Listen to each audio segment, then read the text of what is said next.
सुसंस्कृत परिवार के निर्माण में हमारी भूमिका। लेखक पंडित श्रीराम शर्मा आचार्य। परिवार निर्माण का शुभारंभ श्री गणेश घरों में धार्मिक वातावरण बनाने और उसके लिए सामूहिक उत्साह उत्पन्न करने के लिए स्थान स्थान पर संगठन खड़े किए गए हैं। इतने व्यापक, भारी और महत्वपूर्ण कार्य को संगठित प्रयत्नों से ही संपन्न किया जा सकता है। इसलिए हर संगठन को सफल बनाने, महिला सत्संग चलाने और उनमें अधिक उपस्थिति का प्रयत्न करने के लिए कहा गया है। परिवार निर्माण में सहयोग तो पुरुषों का भी चाहिए, पर उसका नेतृत्व उसी क्षेत्र की अधिष्ठात्री ग्रह लक्ष्मी जागृत महिला ही कर सकती है। इसलिए यह महाक्रांति की लाल मशाल उसी के हाथ में थमाई गई है और नवयुग का तुमुल शंखनाद करने की जिम्मेदारी भी उसी पर लादी गई है। आरंभ में क्या करना होगा, इसका संक्षिप्त कार्यक्रम सर्वसाधारण के सम्मुख प्रस्तुत किया जा रहा है। बलि वैश्व की 5 आहुतियों को प्रतीक मानकर पारिवारिक पंचशीलों को चिंतन एवं व्यवहार में उतारने के लिए कहा जा रहा है।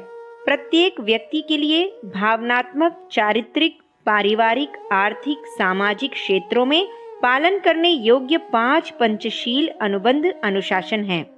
उनका पालन करना मानवीय कर्तव्य और उत्तरदायित्वों का अंग है। इन्हें न केवल विचारणा में प्रमुख रखा जाए, वरन व्यावहारिक जीवन में उतारने के लिए भी सामर्थ्य भर प्रयत्न किया जाए। इस धर्म धारणा को निरंतर स्मरण रखने और उसके प्रति प्रगाढ़ आस्था व्यक्त करने के लिए बलि वैश्व की 5 आहुतियां देने की परंपरा है। इसे वैयक्तिक जीवन में सामाजिक उत्तरदायित्वों की साझेदारी का प्रतीक भी समझा जा सकता है। घर में धार्मिक वातावरण बनाए रखने के लिए नित्य नमन, वंदन, आरती, कथा, कीर्तन की परंपराएं बनाने चलाने के लिए कहा गया है। समय समय पर भावनात्मक वातावरण में परिवार गोष्ठियों के उपक्रम प्राचीन काल में जन्मदिनों और संस्कारों के नाम पर चलते थे। यह पद्धति बहुत ही प्रेरक और प्रभावोत्पादक है। सत्प्रवृत्तियां उभारने के लिए इनका पुनर्जागरण किया जाना चाहिए। इसी प्रकार गांव मोहल्ले की धर्म गोष्ठियां पर्व त्योहारों के उल्लास भरे अवसरों पर करते रहने से सद्भाव संवर्धन के लिए सामूहिक उत्साह उभारने की दृष्टि से बहुत महत्वपूर्ण है। समय समय पर बड़े आयोजन गायत्री यज्ञों और युग निर्माण सम्मेलनों के आधार पर किए जाने चाहिए। तीर्थ यात्रा के लिए धर्म प्रचारकों की मंडलियां निकलती रहें। परिव्राजकों की टोलियां नव जागरण की चेतना उत्पन्न करने के लिए घर घर पहुँचें और जन जन से संपर्क साधें। यह सभी कार्यक्रम ऐसे हैं जो व्यक्ति और समाज को उत्कृष्टता की ओर अग्रसर करने, परिवारों में शालीनता उत्पन्न करने की दृष्टि से अतीव उपयोगी सिद्ध हो सकते हैं। परिवार क्षेत्र में घुसे हुए आलस्य, प्रमाद के 2 दैत्य पिछड़ी परिस्थितियां उत्पन्न करने के लिए मुख्यतया जिम्मेदार हैं। अपने परिवारों में समग्र श्रम शक्ति का बहुत ही स्वल्प उपयोग हो पाता है। समर्थता भी अधिकतर बैठे ठाले अपना समय गुजारती है। आधे मन से, मंद गति से किए गए काम चौगुना समय नष्ट करने पर भी अस्त व्यस्त और आधे अधूरे ही बने रहते हैं। इस जड़ता को हटाए बिना परिवारों में न तो जागरूकता उत्पन्न हो सकेगी, न स्फूर्ति। इसलिए सभी घरों में किसी न किसी रूप में कुटीर उद्योगों का प्रचलन होना चाहिए। इसमें आर्थिक उन्नति के, गरीबी से छूटने के आधारभूत सिद्धांतों का समावेश है। श्रम और मनोयोग का समन्वय करके उसे उत्पादन में नियोजित किया जा सके तो आर्थिक लाभ से भी अधिक हित साधन व्यक्ति के स्वभाव और दृष्टिकोण में उपयोगी परिवर्तन होने का है। जहां यह शुभारंभ हुआ, समझना चाहिए कि वहां सर्वतोमुखी प्रगति की संभावना खड़ी हो गई है। परिवार निर्माण का दूसरा पक्ष है शिक्षा संवर्धन। शिक्षा के 2 रूप हैं, एक अध्ययन, दूसरा स्वाध्याय। इन दोनों को ही समान रूप से महत्व देना होगा।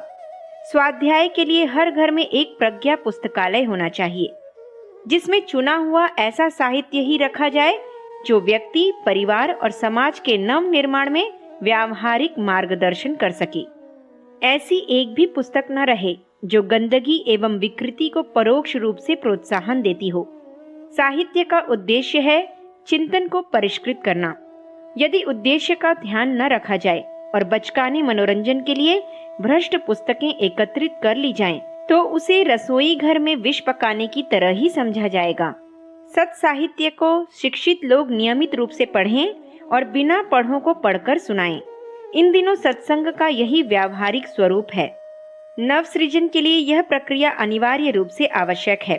इसी तथ्य को ध्यान में रखते हुए युग निर्माण योजना की सदस्यता की शर्त में 50 पैसा और 1 घंटा समय ज्ञान यज्ञ के लिए निकालने की बात जोड़कर रखी गई है। ज्ञान घट रखने और झोला पुस्तकालय बनाने का तात्पर्य विचार क्रांति अभियान को निरंतर गतिशील रखना है। जिन परिवारों में प्रज्ञा पुस्तकालय नियमित रूप से चल पड़े, समझना चाहिए कि गृहपति ने अपना 3/4 वजन हल्का कर लिया। स्वास्थ्य संवर्धन की दृष्टि से हर परिवार को नए सिरे से विचार करना होगा और नई परंपरा आरंभ करने के लिए साहस जुटाना होगा। भोजन पकाने के लिए खाद्य पदार्थों के चयन की वर्तमान पद्धति में भारी दोष है। उसमें आमूल चूल नहीं तो क्रांतिकारी परिवर्तन तो करना ही होगा, अन्यथा स्वाद के नाम पर पेट में अभक्ष्य ठूंसा जाता रहेगा और स्वास्थ्य की बर्बादी का यह कारण बने रहने से दुर्बलता एवं रुग्णता से छुटकारा मिल ही नहीं सकेगा। समय कुसमय खाने और गर्म रोटी की मांग करने से पकाने वाली के समय की कितनी बर्बादी होती है, इसका अनुमान लगाया जाना चाहिए और प्रचलन ऐसा होना चाहिए कि चौका नियत समय पर आरंभ और बंद होने का नियम बने और चले। श्रम संतुलन, विनोद, मनोरंजन का परिवार के हर सदस्य को उपयुक्त अवसर मिले। किसी को न तो आवारागर्दी की छूट हो और न कोई कैदी की तरह पिंजड़े में बैठा सड़ता रहे, न कोई बाबू बना फिरे और न ही किसी को चक्की के पाट की तरह पिसना पड़े। मिलजुल कर काम करने का प्रचलन पारिवारिक मनोरंजन के रूप में किया जा सकता है। इसमें न किसी के अहंकार की वृद्धि होगी और न किसी को हेय बनकर रहना पड़ेगा। घर की हर व्यवस्था में परिवार के सभी सदस्य भागीदार बने तो संयुक्त उत्तरदायित्व का भाव पनपेगा और गृह व्यवस्था से लेकर पारिवारिक प्रगति के हर प्रयोजन में सभी का मनोयोग लगने लगेगा। परिवार निर्माण के लिए किए जाने वाले सामूहिक एवं संगठनात्मक प्रयत्नों में सबसे महत्वपूर्ण कार्य है लोक शिक्षण को गतिशील बनाना। इस अभियान में लोगों की आस्थाएं बदलनी है और दृष्टिकोण ऊंचा करना है तथा ढर्रे में परिवर्तन लाना है। यह कार्य कठिन है। वस्तुओं की हेराफेरी आसानी से हो जाती है। साधन जुटाने एवं व्यवस्था बनाने का कार्य भी प्रतिभाशाली लोगों के लिए उतना कठिन नहीं है। कठिन तो मनुष्यों का स्वभाव, चिंतन एवं अभ्यास बदलना है। यह कार्य मात्र भाव भरी श्रद्धा के सहारे धर्मतंत्र के माध्यम से ही हो सकता है। परिवार में धार्मिक वातावरण बनाने के लिए उपासना प्रक्रिया एवं कथा शैली का विकास करना होगा। साथ ही ज्ञान गोष्ठियों की प्रक्रिया भी तेजी से चलानी होगी। यह कार्य परिवार में संस्कारों के निमित्त होने वाले छोटे छोटे आयोजनों से जितनी अच्छी तरह संपन्न हो सकता है उतना और किसी प्रकार नहीं। पहला पुंसवन, दूसरा नामकरण, तीसरा अन्नप्राशन, चौथा मुंडन, पांचवा विद्यारंभ। ये 5 संस्कार ऐसे हैं जो किए जाते तो छोटे बालकों के नाम पर हैं, पर वस्तुतः उन उत्सवों के साथ जुड़े हुए क्रिया कृत्यों एवं विधि विधानों में उस परिवार के लोगों का ही प्रशिक्षण है कि उन्हें बाल विकास के निमित्त स्वयं क्या बनना और क्या करना चाहिए। उन धर्म कृत्यों के संचालक आयोजन में उपस्थित लोगों से कर्मकांड की व्याख्या करते हुए वह सब कुछ कह सकते हैं जो उस परिवार को परिष्कृत करने के लिए कहा जाना आवश्यक है।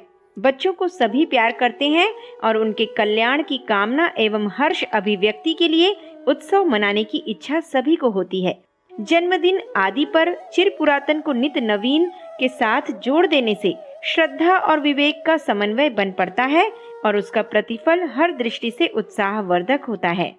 इन धर्मोत्सवों को प्रशिक्षण परक और सरल सस्ता बनाया जा सके तो उससे अच्छा परिवार प्रशिक्षण दूसरा हो ही नहीं सकता।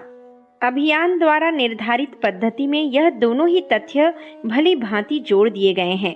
आतिथ्य, झंझट भरी परिपाटी एवं दक्षिणा की लूट खसोट के दरवाजे पूरी तरह बंद कर दिए गए हैं ताकि निर्धन से निर्धन और व्यस्त व्यक्ति भी इन योजनाओं के सहारे अपने परिवार में प्रभावी हर्षोल्लास का आनंद ले सकें।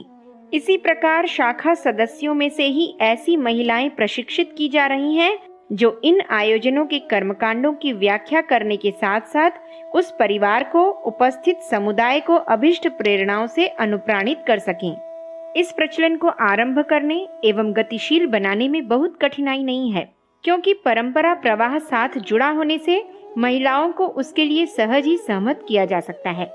बाल मंगल के नाम पर वे कुछ भी कर सकती हैं। फिर छोटे धर्मानुष्ठानों में तो उनका सहज उत्साह होना स्वाभाविक है।